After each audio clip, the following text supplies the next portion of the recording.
India एक ऐसा देश जहां पे 65% ऑफ द यूथ आज बेरोजगार है।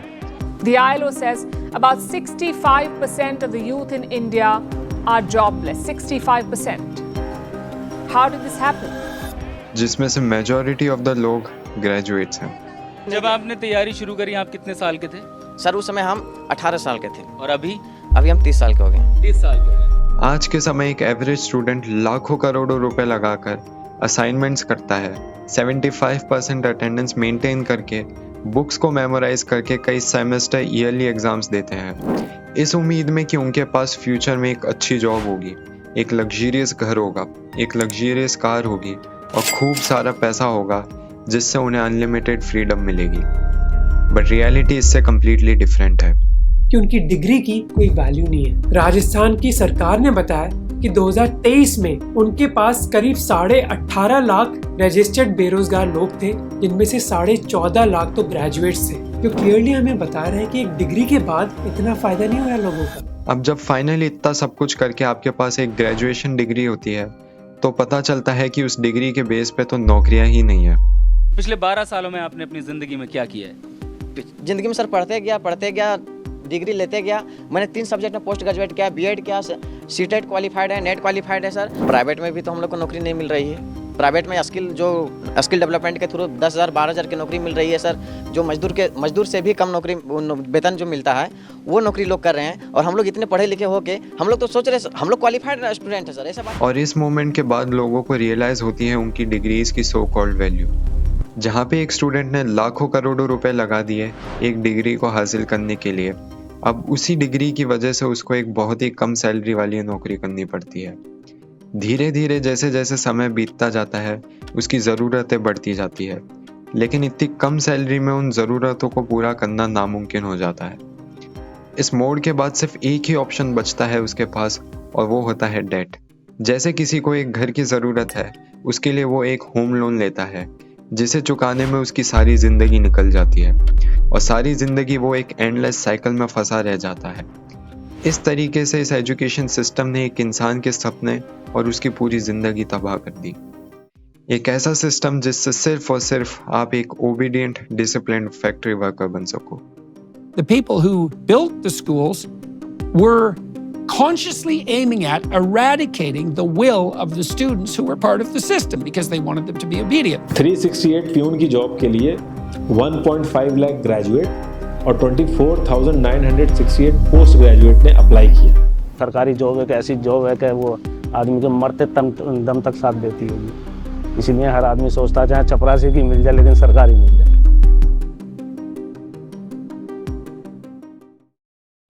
इस सब की शुरुआत होती है लेट 1800s में, जब पर्शिया पोलैंड को इन्वेड करता है। पर्शिया कुछ ही सालों में पोलैंड पर कब्जा करने में कामयाब हो जाता है, लेकिन सबसे बड़ी प्रॉब्लम पर्शिया के लिए तो ये थी कि पोलैंड के लोग पर्शियन आर्मी को एक्सेप्ट नहीं कर रहे थे, क्योंकि आफ्टर पर्शिया ने पोलैंड को इन्वेड कर उनकी कंट्री पर कब्जा कर लिया था।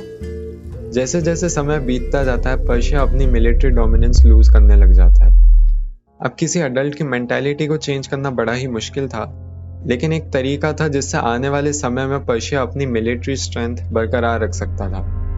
ये पॉसिबल तरीका था उन ब्रेन्स को कंट्रोल करना जो ब्रेन्स अभी सही या गलत के बीच में फ़र्क ही ना समझ सकते हो, जिन्हें जो समझाया जाए वो ही सच मान ले। और फिर इस तरीके से इंट्रोड्यूस होता है एक 8 years education system, the Persian education system. इस सिस्टम में 5 साल से लेकर 13 साल तक के बच्चों के लिए एजुकेशन मैंडेटरी कर दी जाती है, जिसका मेन मोटिव होता है Purpose of the public education system, and this is why there's rows of desks and factory bells and this insistence on timing, was to produce disciplined, obedient workers, certainly not to produce people who were autonomous. आने वाले समय में लोगों को एक ऐसे person में transform करना जो ओबीडियंटली अपने हर सुपीरियर्स की बातों को माने और उतना ही करे जितना उनसे कहा जाए बिना किसी सवाल पूछे। इन 8 सालों में उन्हें उतना ही पढ़ाया जाता है जितने में वो अपने सुपीरियर्स को फॉलो कर सके, ना कि इतना कि वो खुद के बारे में सोच सकें कि उनके लिए क्या सही है या क्या गलत। यह एजुकेशन सिस्टम इतना ज़्यादा इफेक्टिव था कि जो पर्शियंस ने सोचा था उन्हें उससे भी ज़्यादा अच्छे रिजल्ट्स मिल रहे थे।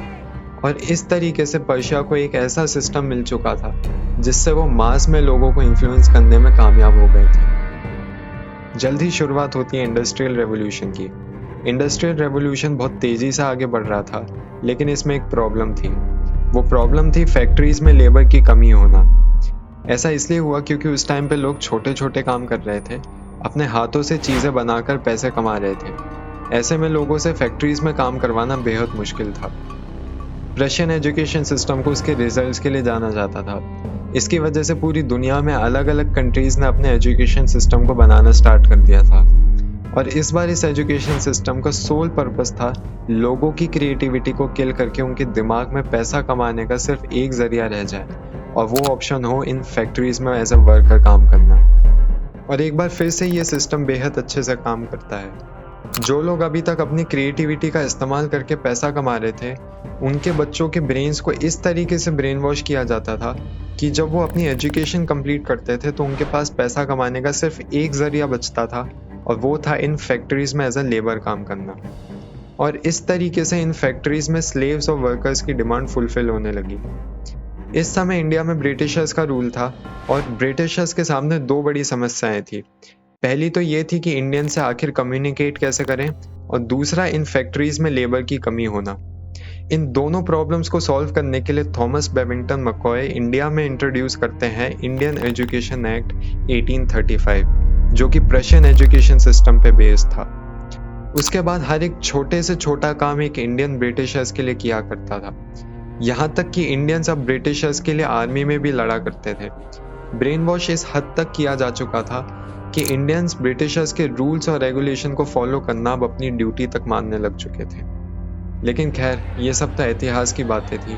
आज के समय ये सब थोड़ी ना होता है। वेल, अगर आप ऐसा सोचते हो तो आने वाले कुछ चंद मिनटों में आप सब लोगों के होश उड़ने वाले हैं। दुख है सर, क्या बोलूं। मैं अपने दुख और पीड़ा को किसी पास सामना नहीं कर सकता हूँ सर। बहुत संघर्ष से पढ़ा हूँ, ट्यूशन पढ़ा के मैं 2012 से ट्यूशन पढ़ा के अभी तक मैं पढ़ाई किया हूँ, और मैं कुछ भी हासिल नहीं कर पाया। उल्टा हमारे पर फायर हो गया। मैंने अपनी मांग को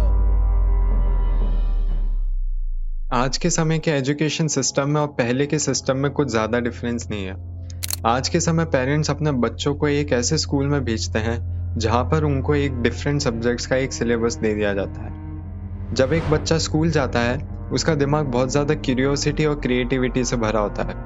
उसके पास एक ऐसा दिमाग होता है जिसकी कोई लिमिटेशंस नहीं होती, और अगर उसको ढंग से ट्रेन किया जाए तो वो बहुत कुछ हासिल कर सकता था। लेकिन हमारे एजुकेशन सिस्टम में एक सेट ऑफ सिलेबस के अलावा एक बच्चे को लाइफ में कैसे सक्सेसफुल बना जाता है, ये नहीं सिखाया जाता। उसको लाइफ में क्या करना है, इस चीज़ को कम्प्लीटली इग्नोर करके उसके सामने 2 से 4 करियर ऑप्शन रख दिए जाते हैं, जैसे कि डॉक्टर, इंजीनियर, MBA या फिर सरकारी नौकरी। अगर आप इस सिलेबस से कुछ और सोचते हो या फिर कुछ और पढ़ते हो तो आपके मार्क्स पे इफेक्ट पड़ता है। लेकिन अगर आप थोड़ा ध्यान से सोचोगे तो आपको समझ में आएगा कि ये पूरा सिस्टम सिर्फ एक ही चीज़ पे फोकस करता है कि जब आप अपना कॉलेज कंप्लीट करके अपनी डिग्री ले लोगे तो आपके दिमाग में सिर्फ एक ही चीज़ चलती रहे, वो है कि किसी भी तरीके से सिर्फ एक जॉब मिल जाए। मतलब हमारे पूरे एजुकेशन सिस्टम में सेल्फ इंडिपेंडेंट कैसे बन सकते हो ये नहीं सिखाया जाता, कैसे लाइफ में एक्चुअली सक्सेसफुल बना जाता है ये नहीं सिखाया जाता।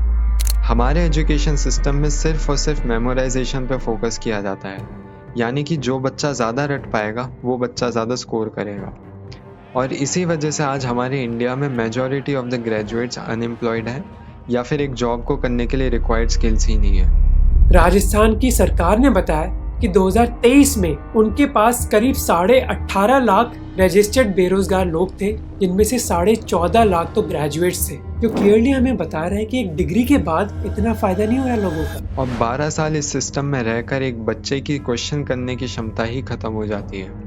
इंडिया में इंजीनियरिंग करने के लिए लोग लाखों करोड़ों रुपए लगा देते हैं इस उम्मीद में कि उन्हें फ्यूचर में एक अच्छी जॉब के साथ साथ उन्हें एक अच्छी ज़िंदगी जीने को मिलेगी। लेकिन जब जॉब प्लेसमेंट की बात आती है तो The news coming out of the IITs is worrying. In the Bombay campus, 36% students are yet to be placed. We're talking about the best engineering college in India. In the Delhi campus, 40% students were not placed in 2023. In Kanpur, 31% are yet to be placed.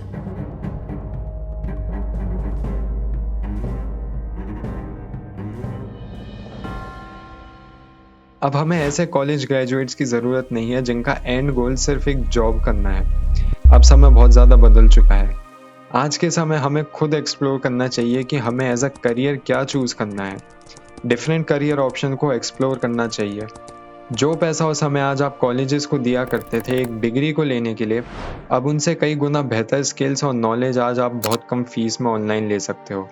ऐसे लोगों से सीख सकते हो जो already उस field में काम करके सक्सेसफुल हो, ना कि उन लोगों से जिनके पास सिर्फ और सिर्फ थ्योरेटिकल नॉलेज हो। यहाँ पे हमें डिफरेंट प्रोग्राम्स और इनिशिएटिव्स को प्रमोट करने की बहुत ज़्यादा ज़रूरत है। ऐसे इनिशिएटिव्स जो एक्चुअल में लोगों की हेल्प कर सकते हैं। जैसे कि एक famous Indian YouTuber Dhruv Rathee ने अपने चैनल पे एक सीरीज स्टार्ट करी थी, जॉब्स ज़रा हटके, जिसके अंदर वो डिफरेंट लोकेशन पे जाके डिफरेंट जॉब्स को एक्सप्लोर करा करते थे।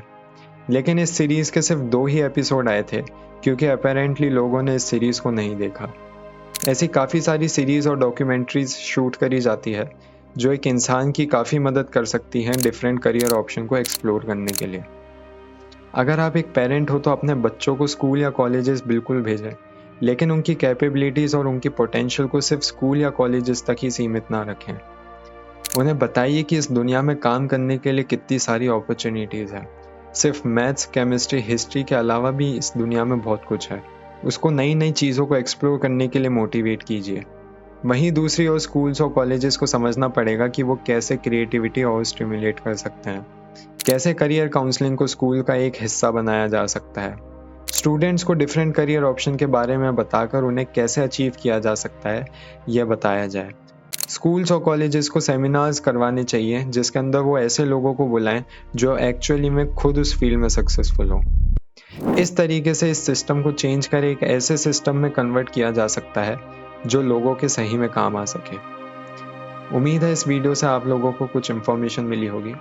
वीडियो इन्फॉर्मेटिव लगी हो तो इसे ज़्यादा से ज़्यादा लोगों तक शेयर कीजिए। जल्दी मुलाकात होगी आप सबसे एक नई वीडियो के साथ। तब तक के लिए बहुत बहुत शुक्रिया।